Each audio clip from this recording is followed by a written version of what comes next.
This video is a response to a response, so there's some history here. Pertinent links are in the description below, but I'll try to keep things understandable within the context of this video, in case you don't want to watch a bunch of videos. A while ago, the Thinking Atheist asked me and several others, including Aaron Ra, DPR Jones, Evidence, Healthy Addict, Lacey Green, Matt Dillahunty, Thunderfoot, and Zomgets Chris, to participate in a collab video about the afterlife. He asked us several questions about the universe, life, and meaning. He took our answers and edited them together into what I feel is a very good video. Recently, around a half dozen theists have gotten together and made a collab response video in which they try to emulate the tone of the Thinking Atheist's video. Neither their content nor their presentation was successful. According to their comments, they are operating under the very mistaken assumption that the Thinking Atheist is ignoring them because he cannot answer their points, when in actuality, they shouldn't even be assuming that he saw the video in the first place. Like me, the Thinking Atheist runs a large controversial channel in the 100,000 sub range that gets thousands of comments as multiple conversations occur simultaneously across scores of our videos. You think we can keep up with that? Coupled with the fact that we don't spend every waking moment on YouTube, it's highly foolish of you to declare victory because your video has gone unanswered. Even if your video has been watched by the Thinking Atheist, he very well might not have even found it worthy of a response. Normally, I wouldn't respond to it either, but I think there should be some answers to it out there in the ether, simply because several theist channels are involved, and some of you foolishly believe that a lack of a response equates to a concession, when in actuality, it just means you're not worthwhile. In order to prove that, I will answer the points made in your video, but only to demonstrate that there are indeed answers to them. And next time you don't get a response, perhaps you should instead try a better argument. So let's begin. The first presenter in the video asks, why do we constantly ask, is this all there is? Do we? We don't constantly ask ourselves that. Most of us busy ourselves with the mundane facts of everyday living. Sometimes we stop and contemplate the big picture. Sure. So what? Human beings are very intelligent creatures. We're naturally curious about the unknown, curious about unexplored territory. We explored our entire planet, and we know that there are countless other worlds out there. We can see the shadows of them. Little more. In an HD world, that's very frustrating. Human beings are always coming up with fantasies to fill in the unknown. Some are whimsical, while others are religiously believed. Just because you prefer a particular fantasy over all the others, that doesn't make it true, not even close. In fact, your preferred fantasy has had an abysmal track record historically when attempting to explain certain phenomena as being supernatural, only to find out later that there was a natural explanation all along. And that's the way it's always been when verification was possible. So perhaps it's also safe to assume the same when verification isn't possible. They go on to ask, if this is it, and all there ever has been, meaning no afterlife, then why bother asking the question? For the same reason we ask any question, because we don't have that particular bit of knowledge. What an odd line of reasoning, that because you can ask a question, it supports your worldview. Do you believe in reincarnation? Why not? People have asked the question, have they lived past lives? According to you, if it isn't true that they did indeed live past lives, then they shouldn't bother asking the question. Furthermore, I don't like you describing life as merely this isn't it and all there ever has been? A whole universe is out there and it's worth exploring. What's more, the whole world is out there for each and every one of us. Sure, we can look at a map of the Grand Canyon or a video of it, but that's not the same as going there. There's billions of people and you know but a minuscule fraction of them. So there is more out there, and it's the best kind of more. It's the more that's real, that we can actually find. There doesn't need to be some other type of more to long for. We have enough more as it is. If you don't see that, then I think your life is probably seriously lacking some of that more. They ask, is there more to life than just this world, and exclaim that the mere existence of these questions is evidence of something. These questions are common, seemingly innate, because of our intelligence. We're one of the few species on this planet that is cognizant of our ultimate fate, that our lives are finite, that we will die. I believe that religion is a natural coping mechanism, allowing people to function. It's necessary for some, but not for others. It takes a certain level of maturity and bravery to accept the finality of death. Just asking that question, though, is there more to life than just this life? Doesn't mean that the answer is yes. The ability to ask a question certainly doesn't necessarily imply the answer. Then they give a C.S. Lewis quote, "Atheism turns out to be too simple. If the universe has no meaning, then we should never have found out that it has no meaning." C.S. Lewis is one of the most overrated Christian popularizers of all time. If human beings are creatures that find meaning in things, because we often create meaning in things, then we're naturally going to extrapolate and anthropomorphize. It's not complicated. It's simple. The Christians who made this video will tell you that God is simplicity, that Occam's razor slices for their side, and then they'll turn around and quote that atheism is too simple. They wonder why we would say that we're insignificant compared to the cosmos. They say that the assumption here seems to be that size determines value. Wrong. Bad assumption. What makes it even worse is that you didn't even have to assume. I personally explained it in the video. What gives something value is rarity versus abundance, and being finite versus being everlasting. And of course, even that is relative. Pay attention next time. Then, as if that isn't bad enough, they try to correct my beach analogy, in which I describe one grain of sand as being unnecessary to the nature of the beach. And their correction entails the point I actually spell out after the analogy. The comprehension levels here are astoundingly bad. They describe it as being any special potentiality that will make a difference to the beach as a whole, rather than the small size of the sand. That was exactly my point. I said when my analogy was over, so too would the universe continue in its ways, even if the human race weren't here to witness it. What did you think I meant? I said nothing about size. If you disagree with that statement, then please describe the physics of how, if the human race went extinct tomorrow, how the Earth or the galaxy would suddenly stop spinning. What is it about the lack of human beings that would cause the stars to suddenly stop burning, as they had for the billions of years before our existence? I'm merely extrapolating here. The universe continued before us, and I have no reason to believe it won't continue after us. That's what I'm saying here.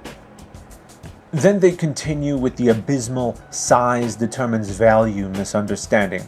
which incidentally is quite a simplistic interpretation of the video, an interpretation made by many of these very same theists who enjoy referring to us as fundy atheists, usually because they think we hold to a creationist interpretation of the Bible, failing to realize that we're not interpreting, we're responding. Well, your interpretation of our video is very fundy-like, very simple-minded and literal, taking the analogies too literally even after I hold your hand and walk you through their meaning. Humanity as a whole is analogous to a grain of sand if we're not unique in the universe, and I strongly believe we're not.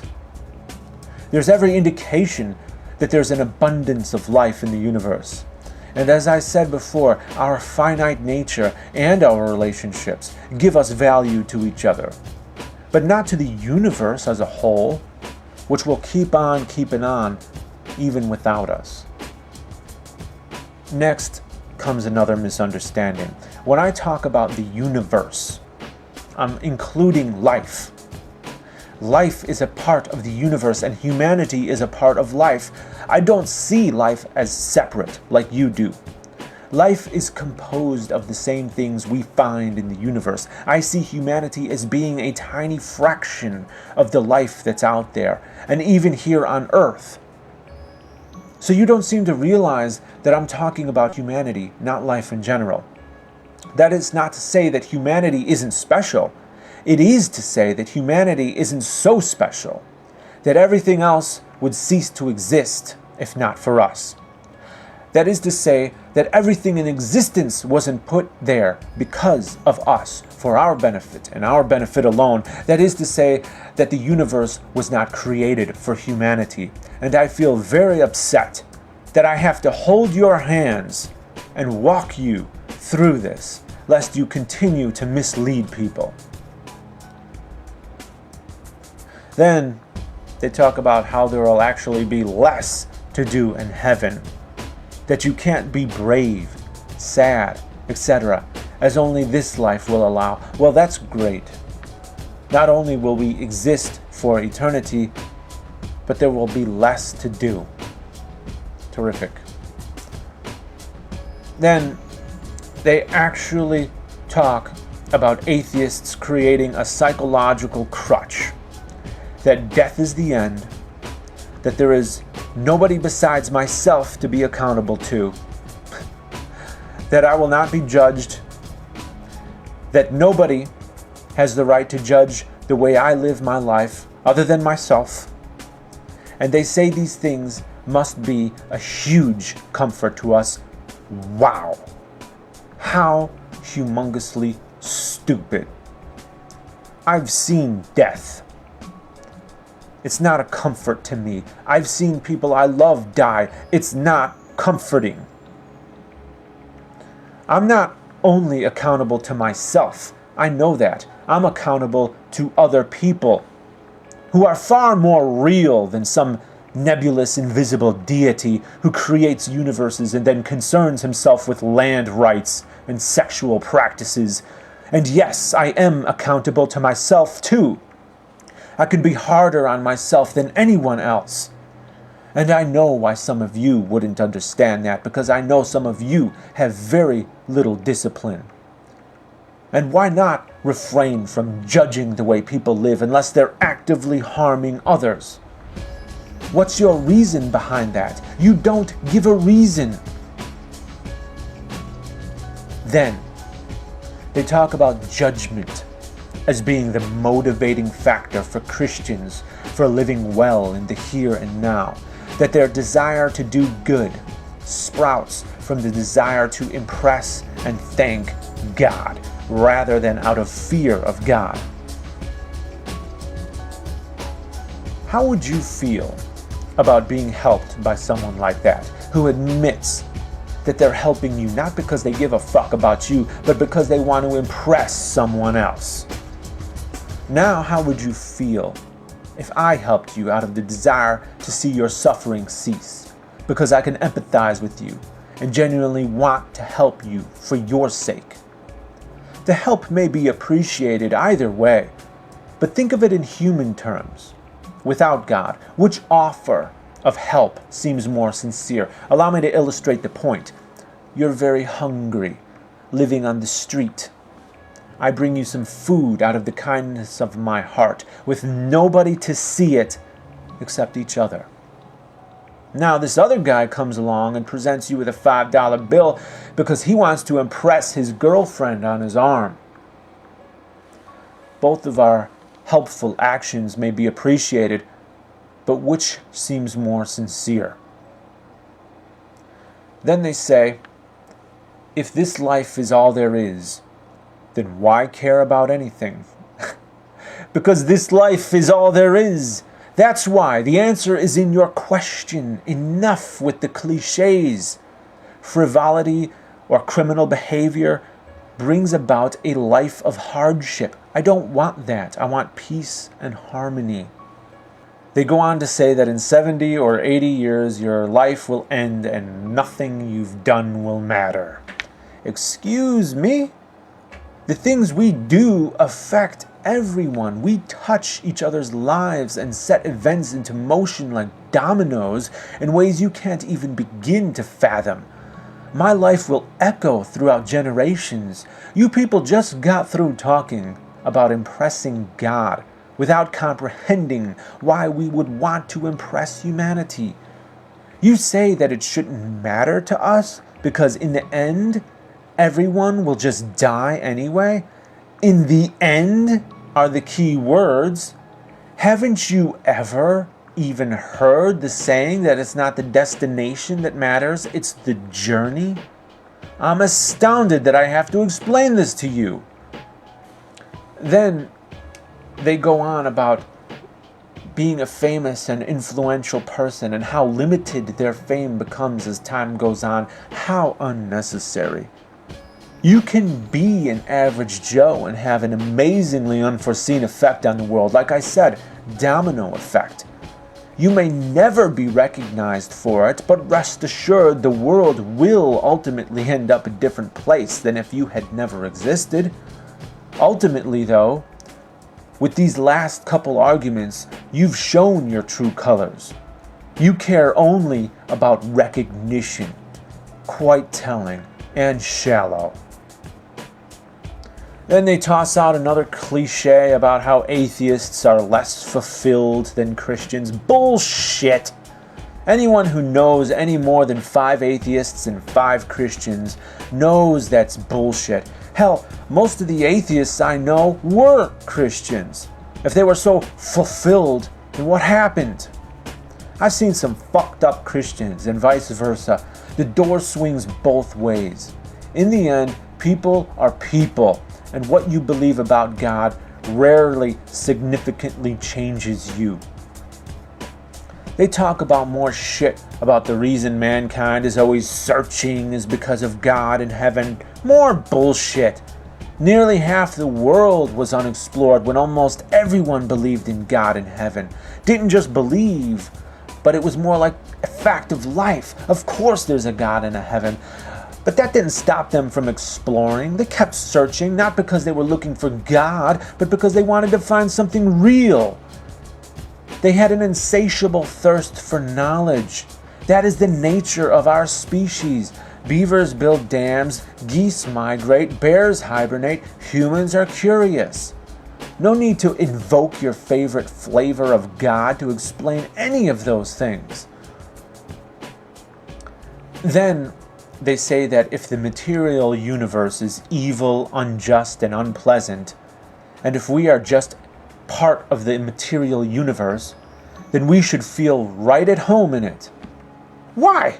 Substantiate that claim. Notice how they assume most people are evil, unjust, and unpleasant. It's no wonder Christianity falters when society thrives, and vice versa. And are you saying that material cannot take on different patterns? It's like you're equating fire to ice. Furthermore, I thought that we were at home in the universe, according to you. Hasn't it been you theists who have said that our universe had to be so finely tuned for us? So which is it? Also, I never heard an atheist describe the universe as evil, unjust, and unpleasant. The universe isn't sentient. It's indifferent. It is some human beings who can be evil, unjust, and unpleasant. Yes, fortunately, not all of us are the same. So of course, a great many of us are not going to be right with this. Then you actually go on about fine-tuning, thereby conflicting with your previous point, saying things like, life can only arise under conditions X, Y, and Z. You don't know that. You're saying that this is the way it happened, so this is the only way it can be. It's simply the only way you know of. And you're being extremely presumptuous. You don't even know if the matter to expansion ratio is unique or common. As it stands, if the universe keeps going the way it is, it won't be able to support life. Besides all this, you don't even know what the universe entails. For the longest time, most people thought that the universe was just our planet and what they could see in the sky. Up until the 1920s, less than a century ago, most people thought that the entire universe was just the Milky Way galaxy. And now here you are, supreme in your confidence, stating that the universe was made in such a way so that we could exist. Trust me, you don't even know what the universe is. In fact, don't trust me, trust history.